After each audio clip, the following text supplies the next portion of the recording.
Hi, and welcome back. Today we're breaking down the results of Cross 22, and honestly, the numbers don't make sense. Even though the parents had the exact same phenotypes as the successful Cross 21 in the last video, the outcome here didn't add up. 100% of the brood turned out female. This result is statistically impossible, but it forced me to pause and look for a hidden culprit. Therefore, I've spent quite a bit of time diving into the science of temperature sensitivity, and what I found somewhat shifted my mindset about temperature in my tanks.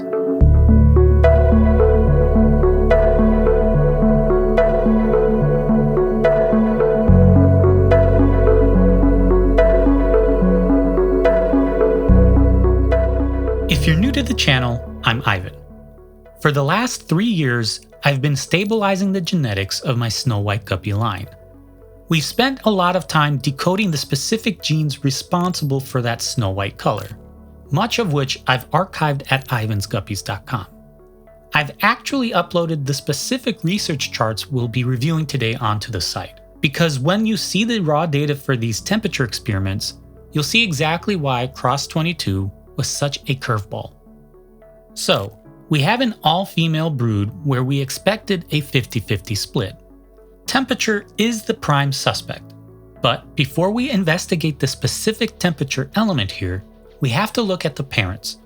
They were selected to merge the founding bloodlines in my entire project, creating the most genetically diversified branch of my pedigree. Let's start with the female, C16BF.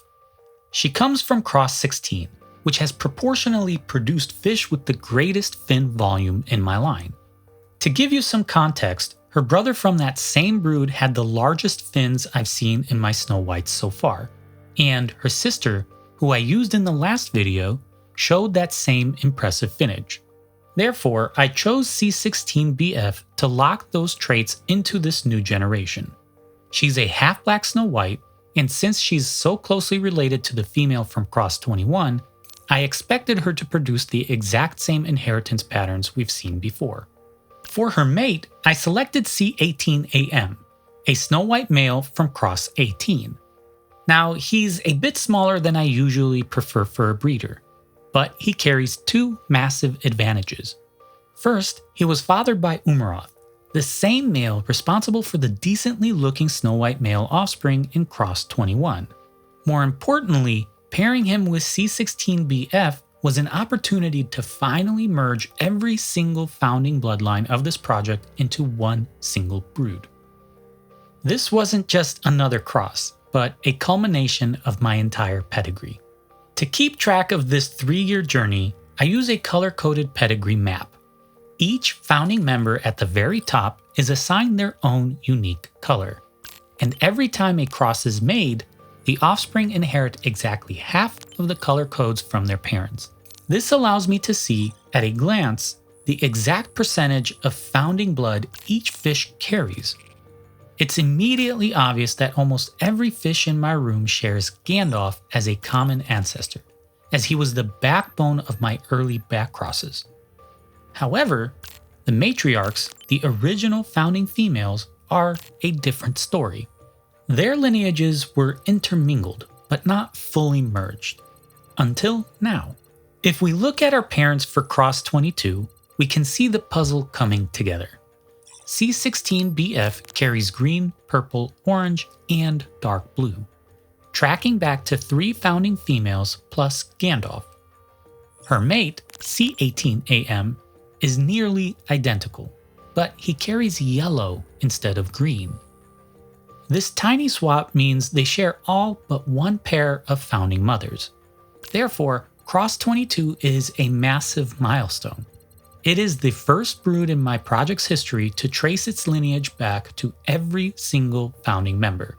It represents the most genetically diversified cross in the pedigree so far.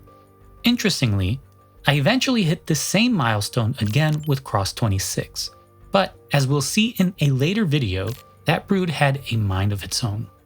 Phenotypically, this cross was a repeat of Cross 21. We have a Snow White male and a half-black Snow White female. Therefore, our expectations were straightforward. We should see a 50-50 split between snow white and half-black snow white offspring, regardless of their sex. I introduced the pair in November of 2025, and it was finally time to see if the results would mirror the success of the previous cross. The brood arrived on Christmas with 18 fry in total, and they are now just about 4 months old. But unfortunately, C16BF passed away shortly after giving birth. Therefore, this entire branch of the project now rests on this single drop. Losing her led me to reevaluate how to select for longevity in my selection process.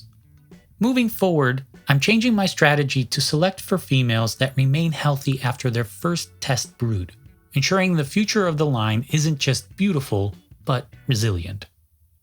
Returning to the survivors of Cross 22, the phenotype distribution was actually a success. We ended up with 10 snow whites and 8 half-blacks, roughly a 56 to 44% split. It's a slight bias towards snow white, but for a small brood of 18, it's remarkably close to our 50-50 prediction. This confirmed that the inheritance pattern was stable and working exactly as intended. Everything seemed perfectly on track. But then I went to count the males, and I found none. There were 0 males in the entire brood, not a single one. In 3 years of breeding, I've seen some skewed ratios, but an 18 to 0 sweep? That is, well, strange. To put this in perspective, we have to look at the math. If a guppy has a 50-50 chance of being male or female, the probability of an entire brood of 18 being female is 1 in 2 to the power of 18. That is a 0.0004% chance, or roughly 1 in 262,144. To get these results by pure luck, I would have had to run this exact cross over 250,000 times. Therefore, the 50-50 coin flip theory here doesn't work. Something else was tilting the scales, and I had a feeling it had something to do with the temperature. The probability I just calculated relies on one massive assumption, that every guppy starts as a fair coin flip. But what if the coin is weighted? If an external force is tilting the scale, temperature is the most likely suspect. Therefore, I had to find some hard data to see if temperature-dependent sex determination is a real thing in guppies or just a myth. For a long time, I was a skeptic. Most stories about temperature breeding felt anecdotal at best. However, I had to rethink everything after finding a 2006 research paper by Carrie Ussel that put this theory to the test. I've spent some time reviewing their work and converting all their data from Celsius to Fahrenheit so we could look at their findings through the lens of my own Cross 22 results. If you're just here for the too long didn't read version, you could skip to the conclusions by following the timestamp in the corner. But the details of how they got there are where the real answers are hidden. The first thing the authors point out is that not all guppies react to heat the same way. Some strains are immune. They stay 50-50 no matter the temperature. But others are labile, meaning they are highly sensitive to thermal conditions. Here is the relevant quote talking about this in the paper. Progeny sex ratio was influenced by temperature in one inbred strain, but not another. In the labile strain, almost an all-male offspring at 30 degrees Celsius, or 86 degrees Fahrenheit, and a female-biased sex ratio at 24 degrees Celsius, 25.2 degrees Fahrenheit, were produced, while the other strain produced a 1-to-1 sex ratio at both temperatures.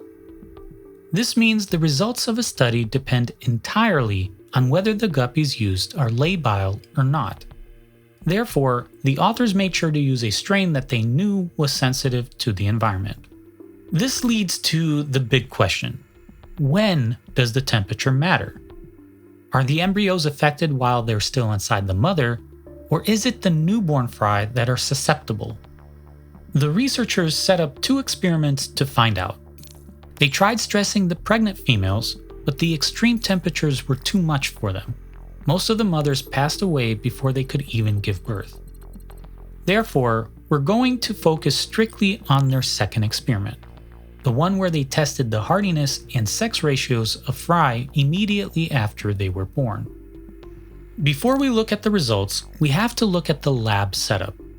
The researchers tested 6 different temperatures ranging from a chilly 66.2 degrees Fahrenheit to a sweltering 95 degrees, using 78.8 degrees as their control. They used 18 different females to ensure they had plenty of replicates, but they needed to make sure the temperature stayed perfectly consistent. Therefore, they built a specialized water bath, 3 small holding tanks submerged in a larger, temperature-controlled 19-gallon reservoir. This ensured there were no hot spots or cold spots, just a perfectly stable environment for the fry. The experiments were conducted carefully. The fry were placed in these temperature-controlled tanks for just the first 11 days of their lives. After that, they were returned to the standard 78.8 degree water. The researchers then tracked their survival and their sex at 2 milestones, day 11, immediately after the stress test, and day 50, which was when you could confidently tell the males from the females. Now, why track survival so closely? Because it answers a critical question. Is the temperature actually flipping the sex of the fish? Or is it just a silent killer that targets one sex more than the other? If the heat is simply killing all the females, the survivors will be 100% male, making it look like a sex change when it was actually a major die-off. To answer the question, we first need a baseline for what normal survival looks like. In the 78.8 degree control group, about 82.7% of the fry survived to adulthood with a standard deviation of 8.5%. Therefore, I've created a shaded region for a safe zone on this graph based on that average and standard deviation. If a data point falls inside this shaded area, the temperature didn't really affect their survival. But if it falls outside, we know the temperature is causing a significant amount of death. If we look at the survival rates for day 11 versus day 50, the lines look almost the same but shifted. Because the gap between 11 and 50 days is so consistent across every group, I'm going to simplify the graph and focus only on the 50-day survival. It keeps the data clean and focuses on the fish that actually made it to the finish line. So, what does the death graph tell us? Unsurprisingly, extreme temperatures are lethal. Once the water climbed above 89.6 degrees Fahrenheit, survival plummeted to as low as 13%. On the cold side, things stayed relatively stable until we dropped below 69.8 degrees. There is one messy data point at 72.5 degrees with huge error bars, likely due to one weak brood. But the overall trend is undeniable. Outside of the 72 to 82 degree sweet spot, guppy mortality skyrockets. This is the first piece of the puzzle. Now for the moment of truth, the actual sex ratios of these survivors. I'm plotting the males in blue and the females in purple. Because these percentages have to add up to 100, one line will essentially be a mirror of the other. Looking at the 18 control broods at our standard 78.8 degrees, we see a very clean 50-50 split. Therefore, I've added another shaded safe zone for this 50-50 range using the standard deviation of 7.9%.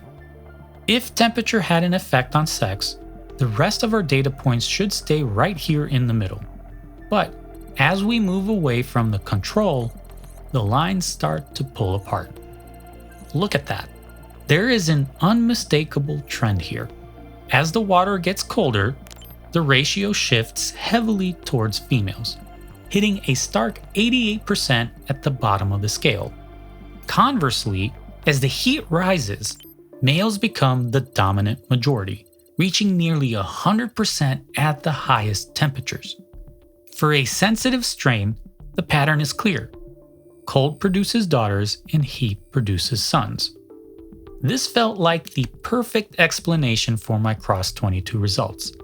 But because I'm using simple averages and they used rigorous statistical modeling, I had to be careful. I didn't want to accidentally compare apples to oranges before drawing my final conclusions. I wanted to see if my simpler approach would hold up against their higher level of statistical scrutiny. The authors used complex tools like chi-squared tests and p-values, so I decided to sit down and recalculate their tables using their own methodology. However, as I worked through the numbers, I found a few spots where the data was a bit messy and didn't quite match the descriptions in the text. Therefore, I took the time to reconcile those inconsistencies. My goal was to ensure that my simple baseline and their statistical rigor were actually telling the same story. Once I aligned the math, I could move forward knowing the core science was solid. To understand their findings, we first have to look at the rulebook the authors set for themselves. They used 3 different tests based on the size of the brood. If a category had more than 25 fish, they used a standard chi-squared test. If it was between 5 and 25, they applied a Yates correction to keep the math accurate for smaller samples. And for 5 or fewer, they used a high-precision Fisher's exact test. It's a rigorous system, but it can get tricky to track, so let's take it one step at a time. I moved the control group data of Table 4 into a spreadsheet to see if I could replicate the results. Most of these groups were small, but group M3 was large enough for a pure chi-squared test. When I ran the numbers for all these groups, as expected, my result matched their group M3 value of 0.285 perfectly. Therefore, I knew my baseline was correct. On my screen, I've highlighted these successful matches in the researchers' data orange to show where the standard math and the paper align using the standard chi-squared analysis. Next, I moved on to the groups that required the Yates correction. For the most part, my spreadsheet was humming along, and the numbers were matching up nicely, which I've highlighted here in green. However, I eventually hit a wall with 6 specific values that didn't add up. Something was off, and I had to figure out if the problem was in my spreadsheet or the paper itself. 4 of those mismatched cells were listed as a value of 1. As I dug deeper, I realized these weren't chi-squared values at all. They were actually p-values. Purely mathematically, a p-value of 1 means there is 0 difference from the expected 50-50 split using an uncorrected chi-squared analysis, which I calculated in the earlier column. Therefore, the authors likely just swapped the type of data they were reporting in these specific cells. Once I translated them back to p-values, that particular mystery was resolved. The mismatch in group J1 was even more of a riddle. My calculation gave a p-value of 0.867, but the paper listed 0.8136. To find out why, I had to reverse engineer their formula. It appears the authors may have accidentally left out the second half of the calculation, which was the male entry, when summing their totals. When I intentionally made that same omission, the numbers matched their 0.8136 exactly. It was a simple human error, but it shows why checking the math is so important. I went ahead and highlighted their cell in red. The final outlier was group H1. No matter what I tried, standard chi-squared, Fisher's exact, or even testing for common typos, I couldn't reproduce the paper's value. It's likely just a simple transcription error from their software to the final draft. Therefore, I've marked this cell in red as well. It's an unresolvable mismatch, but in the grand scheme of the study, it's just one small piece of a much larger puzzle. To be honest, this table is a bit of a mess. It mixes p-values and chi-squared values, strays from its own stated methodology, and contains a few outright typos. This same trend occurred with the other statistical analysis carried out in the rest of the table. Granted, I was able to reproduce the rest of the data without any more unexplainable mismatches. However, this is exactly why independent replication is part of the scientific process. The good news, even after reconciling these inconsistencies, the author's final conclusions remain exactly the same. The science is solid, even if the math in the tables was a bit scruffy. Therefore, since the high-level statistics tell the same story as my simple averages, I'm going to stick with averages and standard deviations for the rest of this video. It's much easier to visualize, and we can move forward knowing the foundation is secure. Thanks for going down that rabbit hole with me. Now, let's get back to the story of the sex ratio data. When we look at this dramatic swing in sex ratios, a natural question arises. Is the temperature actually flipping the sex of the fish, or is it just killing off the weaker sex? Are males simply less likely to survive the cold, while females can't take the heat? To resolve this, the researchers revisited that mortality data from earlier using a larval mortality correction, essentially taking every fish that died and reassigning them to the minority sex. This is a stress test for the data. If the skewed ratio was just caused by deaths, this correction would restore a perfect 50-50 balance. When we apply this overcorrection to the graph, the results at the lower temperatures change instantly. Most of those data points and error bars shift right back into our shaded 50-50 safe zone. This suggests that in the cold, the skewed sex ratio was indeed likely caused by sex-dependent mortality. However, the high temperature data tells a different story. After reviving every dead fish and counting them as females, the proportions flipped. More females now. This potentially indicates that at high heat, something more than just mortality is shifting the scales. If we look at the author's original table, their rigorous analysis backs this up. Most of the corrected results became statistically non-significant, except for one brood at the highest temperatures.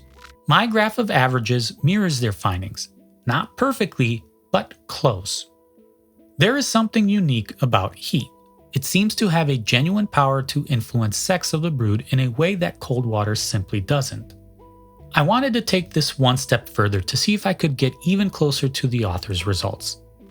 Instead of assuming every dead fish was the minority sex, I applied a modified correction. We know that even in perfect conditions, there is a natural mortality rate of about 17.3%. Therefore, I assigned that baseline percentage a 50-50 split and only applied the minority correction to the remaining deaths. This prevents us from overcorrecting and gives us a potentially more realistic look at the trends. This refined graph is slightly different from the previous ones. The regions around our control temperature flattens out, and the extreme heat effects are dampened, leaving only the highest 95-degree treatment outside the 50-50 zone. However, the data at the lower end of the temperature treatments are slightly raised compared to before, but close enough to the 50-50 regime. Therefore, we can draw a pretty safe conclusion. Most of the sex skewing in the experimental guppies is likely due to one sex being more fragile in certain temperatures. But at that extreme high temperature end, there is a very real chance that something more complex, like actual sex reversal, is taking place. If high temperatures really can flip a fish's sex, it creates a fascinating genetic anomaly, a sex-reversed male. Genetically, this fish would have two X chromosomes, making it female, but phenotypically, it would look and act like a male. There is a simple way to test this. If you breed a XX male to a standard XX female, the fair coin flip of genetics disappears. Since neither parent has a Y chromosome to give, 100% of the offspring must be female. Therefore, a 100% female brood could be the smoking gun that the father himself was a product of a sex reversal. The researchers actually went the extra mile to test this, running progeny experiments on the survivors of their extreme temperature groups. In their study, they didn't find any evidence of sex reversal. The offspring ratios returned to normal. Although, I think more experiments would be helpful in this situation, I think finding a XX male out of a brood might have some level of luck that higher experimentation replicates could benefit from.